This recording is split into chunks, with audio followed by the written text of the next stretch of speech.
श्रावस्ती सबसे तेज खबर चैनल पर आपका स्वागत है। चैनल को लाइक शेयर एवं सब्सक्राइब करें, साथ ही बेल आइकन दबाना न भूलें, जिससे हर खबर आपको सबसे पहले मिलती रहे।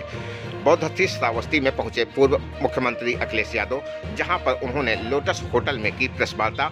इस दौरान पूर्व मुख्यमंत्री का भाजपा सरकार पर रहा करारा वार। कार्यकर्ता प्रशिक्षण में जनपद श्रावस्ती पहुंचे पूर्व मुख्यमंत्री सपा सुप्रीमो अखिलेश यादव ने योगी सरकार पर जमकर करारा वार किया। अखिलेश यादव ने कहा कि भाजपा की सरकार बिल्कुल झूठ की बुनियाद पर चल रही है। उन्होंने कहा कि भारतीय जनता पार्टी मुद्दों को भटकाने के लिए कोई भी कोर कसर नहीं छोड़ना चाहती है। आज किसान जो धरने पर बैठे हैं, उन किसानों की जांच NIA से करवाई जा रही है। टांडो वेब सीरीज पर मचे घमासान को लेकर उन्होंने कहा कि टांडो को लेकर जिस तरीके से टांडो मचाया जा रहा है भाजपा की तरफ से, वो बिल्कुल दिखावापूर्ण है। मिर्जापुर वेब सीरीज पर तंज कसते हुए कहा कि जो भाषाएं इस्तेमाल की गई हैं वो बहुत अच्छी हैं। हालांकि उन्होंने ये भी कहा कि अभी हमने मिर्जा फिल्म को नहीं देखी है, लेकिन फिर भी जिस तरह की चर्चाएं उत्तर प्रदेश में हो रही हैं, उससे साफ साबित होता है कि मिर्जापुर की संस्कृति को किस तरह से बदनाम किया जा रहा है। टांडो को लेकर इसलिए बवाल किया जा रहा है ताकि किसानों का ध्यान भटक जाए। साक्षी महाराज की तरफ से ओवैसी के खिलाफ दिए गए अमर्यादित टिप्पणी पर अखिलेश यादव ने कहा कि राजनीति में इस तरह की भाषा की कोई जगह नहीं है। वैक्सीनेशन मामले पर अखिलेश यादव ने यूटर्न लेते हुए कहा कि पहले वैक्सीन उत्तर प्रदेश के सभी गरीबों को लगे, उसके बाद हम भी उस वैक्सीन को लगवा लेंगे। राम मंदिर के लिए मांगे जा रहे चंदे पर अखिलेश यादव ने कटाक्ष करते हुए कहा कि वैदिक धर्म में इस तरह के चंदे की कोई मान्यता नहीं है। दान पुण्य जरूर करते हैं, लेकिन इस तरह का चंदा मांगना यह वैदिक धर्म नहीं कहता। श्रावस्ती जनपद के बौद्धस्थली लोटस होटल में प्रेस कॉन्फ्रेंस कर सपा सुप्रीमो और पूर्व मुख्यमंत्री अखिलेश यादव ने भाजपा सरकार पर जमकर करारा वार किया। इस दौरान बहराइच, गोंडा, बलरामपुर, श्रावस्ती के तमाम पत्रकार मौजूद हैं, जिनकी मौजूदगी में यहां पर उन्होंने प्रेस कॉन्फ्रेंस करते हुए पत्रकारों के सवालों का जवाब दिया और सपा सरकार की उपलब्धियां भी गिनाई। तस्वीरें आपकी स्क्रीन पर। सबसे तेज खबर श्रावस्ती चैनल पर आप देख पा रहे हैं। पूर्व मुख्यमंत्री अखिलेश यादव पूरी प्रेस वार्ता। आपका हार्दिक स्वागत है। बंद कर देना है। बिल्कुल। मैं सभी प्रेस के साथियों का बहुत बहुत धन्यवाद देता हूँ। और क्योंकि समय लग गया, मैं आप सभी प्रेस के साथियों का धन्यवाद देना चाहता हूँ। और लगातार पिछले कुछ दिनों से प्रशिक्षण शिविर समाजवादी पार्टी का चल रहा था। श्रावस्ती जो ये न केवल भारत में बल्कि दुनिया में इस स्थान की पहचान है। भगवान बुद्ध और यहाँ का पुराना इतिहास से परिचित दुनिया है। मुझे खुशी इस बात की कि ऐसे स्थान पर प्रशिक्षण शिविर हुआ है और सभी कार्यकर्ता समाजवादी साथी संकल्प लेकर के गए हैं कि आने वाले समय में समाजवादी सरकार बनाएंगे। इस क्षेत्र को समाजवादी सरकार में बहुत विकास की योजनाओं से जोड़ा गया था। जब कभी समाजवादी लोग यहाँ पर आए होंगे, सरकार में कुछ न कुछ इस जिले को दिया है। सबसे खराब सड़क अगर कोई थी तो लखनऊ से जोड़ने वाली नानपारा वाली सड़क थी। और सड़कों की हालात कैसी थी, आप में से कुछ साथी बलरामपुर के भी होंगे, तो हम तो खुद उस सड़क पर चले हैं, गोंडा और बलरामपुर की। मुझे याद है कि किसी पत्रकार साथी ने अखबार में एक तस्वीर छाप की थी एक बाजार की, कि वहाँ पर कुछ लोगों ने धान पैदा कर रहे हैं।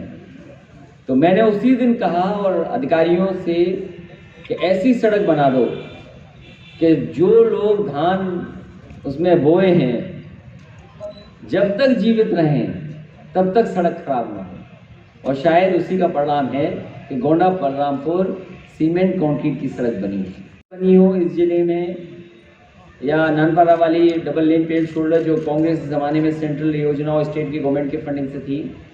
तो विकास के नाम पर समाजवादियों ने बहुत काम किया है। लैपटॉप बांटे हैं, वो आज भी चल रहे हैं। समाजवादी एम्बुलेंस ये मेंटेन नहीं कर पा रहे हैं। नई एम्बुलेंस खरीदना तो दूर, ये मेंटेन नहीं कर पा रहे हैं। और कोविड के समय पर, और इधर जो लॉकडाउन रहा उसमें सबसे ज़्यादा कारगर, सबसे ज़्यादा मदद करने का काम, सबसे ज़्यादा गरीब जनता के बीच में पहुंचने का काम ज़रूरत के समय पर एम्बुलेंस ने किया। बहुत से परिवारों को इससे मदद पहुंची है। पुलिस की 100 नंबर जो अब 112 हो गई है, ये भी समाजवादी सरकार की देन है।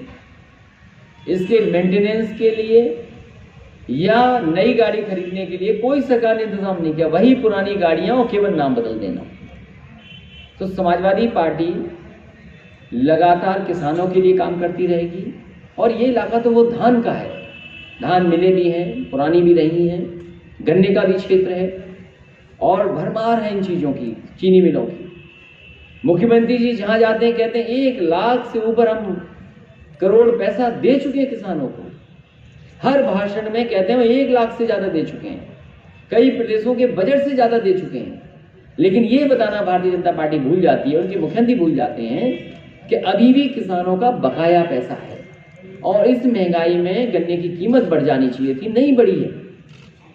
धान के लिए कहा कि एमएसपी है, एमएसपी से खरीदा जाएगा, केंद्र बनाए गए, लेकिन कहीं भी आसपास किसानों की खरीद नहीं हुई है। 900 1100 में सब पूरा धान बिक गया। हम बधाई देना चाहते हैं उन किसानों को जो दिल्ली में धरना आंदोलन कर रहे हैं एमएसपी को लेकर के। समाजवादी पार्टी ने पूरा समर्थन उनको किया, जगह जगह समाजवादी पार्टी ने कार्यक्रम किए। सबसे ज़्यादा मुकदमा उत्पीड़न अन्याय किसी के साथ हुआ तो समाजवादियों के साथ हुआ। और सोचिए भारतीय जनता पार्टी का तर्क क्या है कि समाजवादी हैं लेकिन ये किसान नहीं है। भारतीय जनता पार्टी के लोगों को जानना चाहिए जितने भी समाजवादी लोग हैं सबके खेत हैं, सब धान पैदा करते हैं या खेती करते हैं, ये किसान भी हैं, समाजवादी भी हैं। और जो आय दोगुनी की बात थी, हमें बताएं किस फसल की आय दोगुनी करने जा रहे हैं। हो इस जिले में या नानपारा वाली डबल लेन पेड़ शोल्डर जो कांग्रेस के ज़माने में सेंट्रल योजना और स्टेट की गवर्नमेंट की फंडिंग से थी, तो विकास के नाम पर समाजवादियों ने बहुत काम किया है। लैपटॉप बांटे हैं वो आज भी चल रहे हैं। समाजवादी एम्बुलेंस ये मेंटेन नहीं कर पा रहे हैं,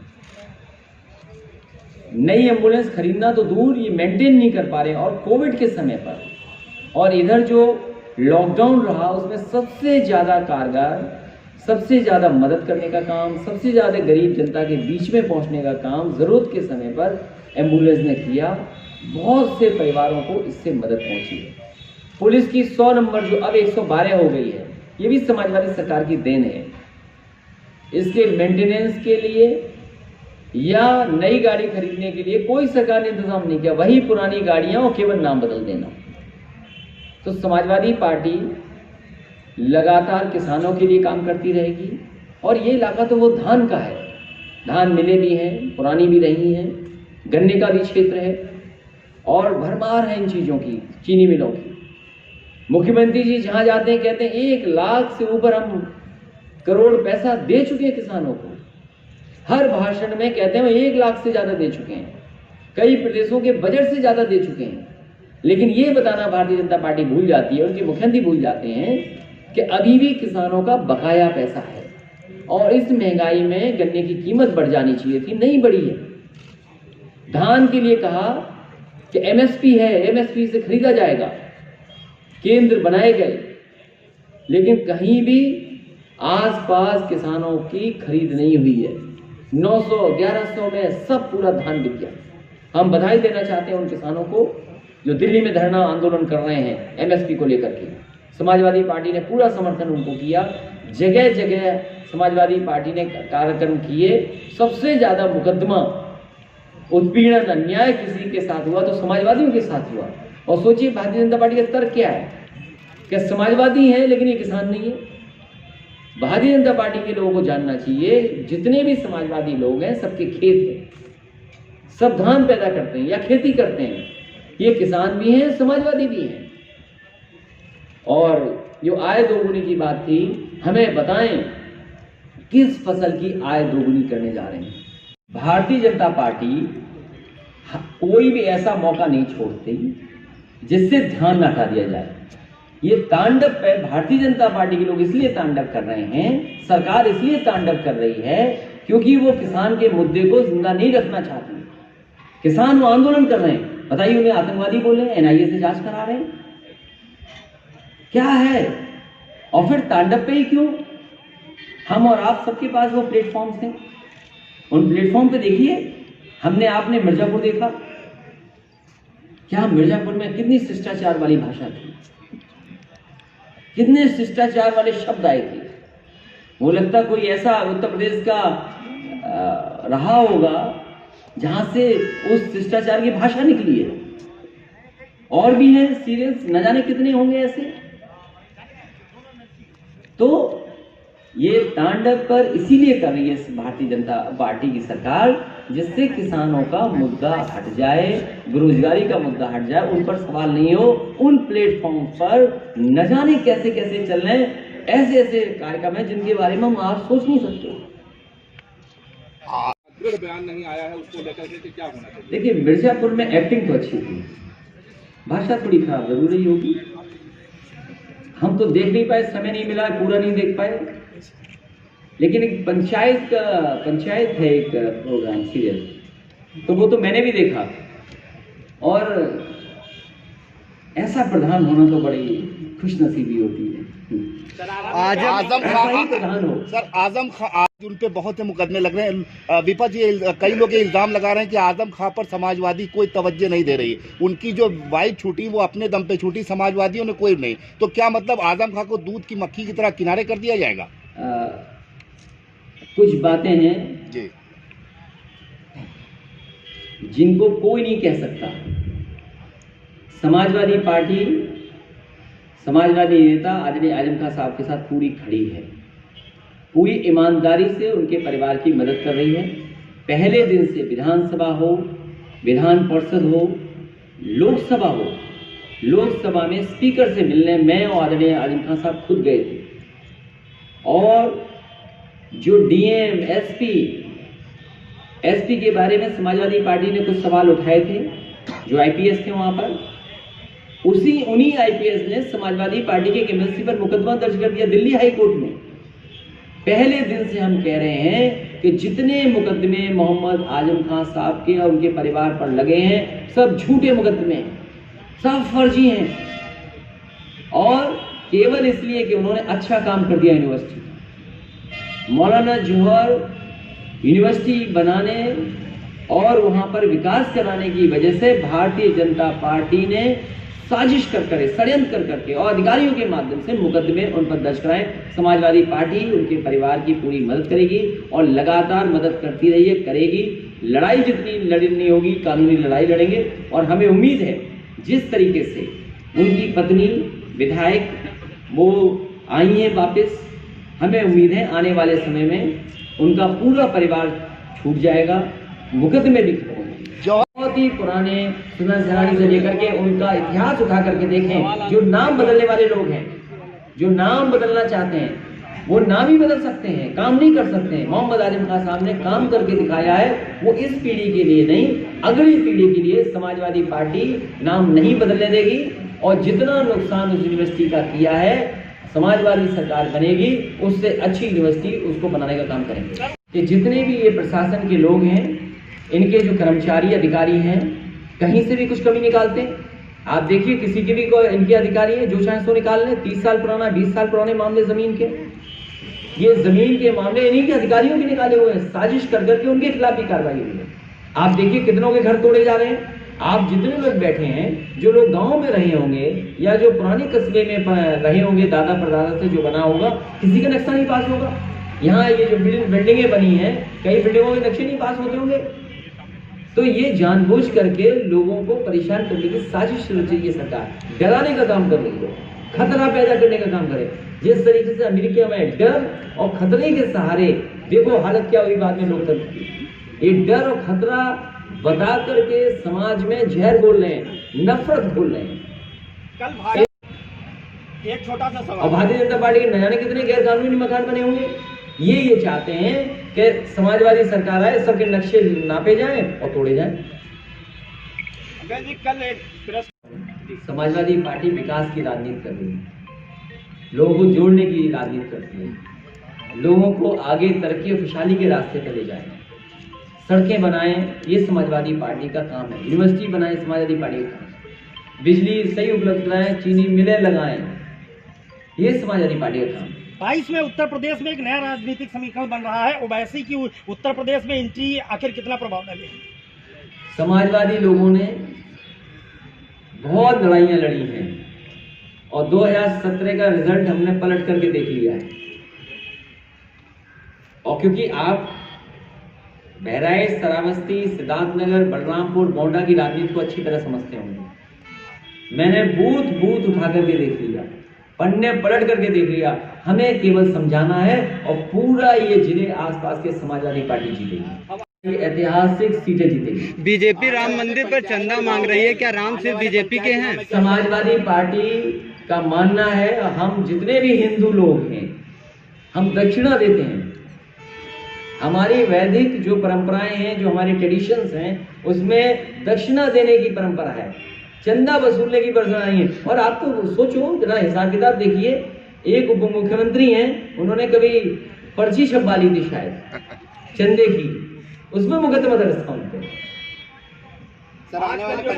चंदा वसूला जा रहा है, उसके बारे में क्या? देखिए, हमारे धर्म में दक्षिणा देने की परंपरा है और हर धर्म में इस तरह की परंपराएं हैं कि अगर आप किसी स्थान पे जाते हो तो जो आपकी इच्छा होती है वो आप चढ़ाते हैं, उसको किसी रूप में कोई भी नाम दिया जा सकता है। लेकिन चंदा वाला शब्द हमें वैदिक परंपराओं में नहीं दिखता। कोरोना समाजवादी पार्टी इसका बिल्कुल फूंक रही है। आने वाले विधानसभा चुनाव में मुझे याद है कि मैं रथ से भी यहाँ आया था, तब इतने बिल्डिंगें नहीं बनी थी। जब पहली बार रथ से आया था, आप में से शायद कुछ लोग रहे होंगे। राष्ट्रीय अध्यक्ष जी, कोरोना और इसीलिए मैं फिर आया लौट करके यहाँ, फिर लौट करके आया। 22 का चुनाव आप अकेले लड़ेंगे? आने वाले समय में समाजवादी सरकार बने, इसीलिए यहाँ से हमने रास्ता खोजा है। समाजवादी 2022 का चुनाव आप अकेले लड़ेंगे कि समाजवादी मिलके? पार्टी ने बसपा के एक बागी सांसद को से मिलकर के एक संदेश दे दिया है अरे कि बागी न कहिए उन्हें, ये कहिए कि उन्होंने निर्णय अच्छा लिया। कल उन्होंने अपने 22 का इंटरव्यू में चुनाव कहा है कि बसपा ने मुझे बागी करार दिया है। कल उन्होंने नहीं, उन्होंने, क्योंकि उनके अपना सिद्धांत है तो इसलिए उन्होंने इस बात का फैसला लिया। अच्छी बात है, क्या वो फैसला अच्छा लिया। पार्टी में आने वाले हैं? अध्यक्ष जी, ये 22 अभी हम नहीं कह सकते हैं, लेकिन हमने जोड़ने की कोशिश की है और लगातार हम लोग जोड़ रहे हैं। आप देख रहे हो लखनऊ में कि समाजवादी पार्टी में जोड़ने का काम चल रहा है। जो आएगा हम स्वागत और सबको एडजस्ट करेंगे, क्योंकि हम पे गुंजाइश है एडजस्ट करने की। विधान परिषद चुनाव में क्या कहाँ घूम रहे हैं? अब बच्चा 22 का चुनाव नहीं, आप हमारे अकेले लोग लड़ेंगे तो कि? घूम रहे हैं, जाने कहाँ। ऐसा नहीं है, हमारा काम है समाजवादी पार्टी में जोड़ना। जब भारतीय जनता पार्टी कोई फर्क नहीं कर रही, हर एक को जोड़ रही है, कैसे कैसे लोगों को ले लिया उन्होंने, इसलिए उस पर विशेष चर्चा न करें। 22 का चुनाव नोटबंदी पे झूठ बोला इन्होंने, लेबर पे झूठ बोला, जो हमारे मजदूर लोग आए थे कहाँ कहाँ से चल रहे थे। किसान बिल पास होने के बाद जब किसान वहाँ पे पहुँचे तब आपकी पार्टी पहुँची, क्या इससे पहले आपको जानकारी नहीं थी? इसका मतलब आप ऐसा है ना, कुछ जानते नहीं हो, रात में जल्दी सो जाते आपके हो। मुँह से सुनना चाहता हूँ। अध्यक्ष जी, 2000 ऐसा है, समाजवादी पार्टी के हमारे राष्ट्रीय प्रमुख महासचिव ने आदरणीय रामगोपाल यादव जी ने कहा, इतना स्ट्रॉन्ग किसी पार्टी ने नहीं कहा कि ये तीनों कानून हैं जब पास हो जाएंगे ये डेथ वारंट है किसान के लिए। और लोकसभा में समाजवादी पार्टी ने विरोध किया। आप इनसे पूछिए, भारतीय जनता पार्टी के लोगों से कहिए कि आप बताओ धान का कहाँ आपने एमएसपी दिलवाया, एक जगह हमें बता दो, एक जगह हमें बता दो। वैसे तो Bharatiya Janata party missed call का इंतजाम कर लेती है कि अगर आपको सदस्य बनना है मिस्ड कॉल दीजिए। हम इन्हीं भारतीय जनता पार्टी के लोगों से जानना चाहते हैं, वो फोन नंबर बताओ जिसपे किसान मिस्ड कॉल दे, जिसे एमएसपी मिल जाएगी। अध्यक्ष जी, जो लड़ेंगे कि अकेले लड़ेंगे? समाजवादी पार्टी अकेले लड़ रही है और छोटे दलों के साथ गुंजाइश रखेगी, उनके लिए रास्ता खुला है। कोरोना आपके चचा भी आपके साथ आएंगे, आपके चचा शिवपाल भी आपके साथ आ रहे हैं, कुछ बातें चल रही है। कहा उनके लिए मैंने पहले ही कह चुका हूँ, वही मेरा पक्ष है जी। कि उनके लिए भी रास्ता खुला है। नहीं, अगर कोई और जीतने लायक होगा तो विचार कर लेंगे, लेकिन अभी तो वही है बात। कोरोना ने कहा कि हमारे दरवाजे आपके लिए खुले। सरकार ने कहा कि मंत्री बनेंगे, सम्मान मिलेगा, वो अलग बात, लेकिन अगर कोई जीतने वाला राजनीतिक परिस्थितियां होंगी तो विचार करेंगे। सर, विधान परिषद जी, कोरोना वैक्सीन पर आपके द्वारा सवाल उठाया गया था, इस पर क्या कहना? 12 सीटों पे लड़ रही है, कैसे आप विजयी हो? बीजेपी 12 नॉमिनेशन कर दिए उन्होंने, 2 और बढ़ा कर दिए। 10 और 2 ये अच्छा 10 एक और हुआ, अभी एक 2 और हुआ, तो अभी 11 हो गए, हाँ, अब एक और हुआ, 13 हुआ, 13 हो गए, 13 नॉमिनेशन। तो अच्छा है, वो तो चुनाव अच्छा है। अब नहीं, कल जो विधायक आपसे मिले थे उनके साथ 6 विधायक और हैं, यानी 7 लोग हैं जो बागी। तो क्या अभी मतलब क्योंकि मैं ये सिविल में था कि किसने और नॉमिनेशन किया मेरी जानकारी नहीं है। अगर चुनाव होगा तो भारतीय जनता पार्टी को अपने विधायकों का सम्मान करना पड़ेगा। कोरोना झूठ बोले में नंबर 1 है। राष्ट्रीय अध्यक्ष जी अरे पूरे प्रदेश में आप परशुराम यात्रा कर रहे हैं। अध्यक्ष जी एक सवाल, लेकिन इसमें सबका फोटो है, लेकिन आप मुख्यमंत्री, आपका फोटो नहीं। अरे हम यहाँ बैठे जब खींचोगे तो मैं आऊंगा ना पीछे। अगर मेरी फोटो खींचोगे तो क्या आएगा? पूरे प्रदेश हम और 22 में 22 पूरे प्रदेश में परशुराम जी श्रावस्ती की में यात्रा पहले निकाली परशुराम जा रही मंदिर का है। निर्माण और उसके बाद प्रशिक्षण शिविर, क्या माना जाए इसे? देखिए, भगवान परशुराम और जितने भी हमारे भगवान विष्णु के अवतार हैं, हम सबको मानते हैं। अध्यक्ष जी एक सवाल, सरकार बनने के बाद भी माना अध्यक्ष जी जाएगा। नहीं, हम पहले भी मानते थे और आगे मानते हैं। हमारे गांव में देखिए आप, बहुत पुराना मंदिर है। अध्यक्ष जी सरकार अगर आएगी तो पत्तालों की क्या योजना है आपके पास? नहीं दी जाए। तो ये भारतीय जनता पार्टी के लोग बताएं कि क्या करवाएं ये लोग। अध्यक्ष जी कोरोना वैक्सीन पर आपके द्वारा जो भी कहा गया देखिए, वैक्सीन पर जी सर को लेकर के क्या है? वैक्सीन को लेकर के हमने साफ कहा कि हमें एक्सपर्ट डॉक्टर्स, उन पर कोई शिकायत नहीं है। और जो वॉलंटियर जो अपने आप आ रहे हैं और ट्रायल्स में जो सहयोग दे रहे हैं, कोई शिकायत नहीं है।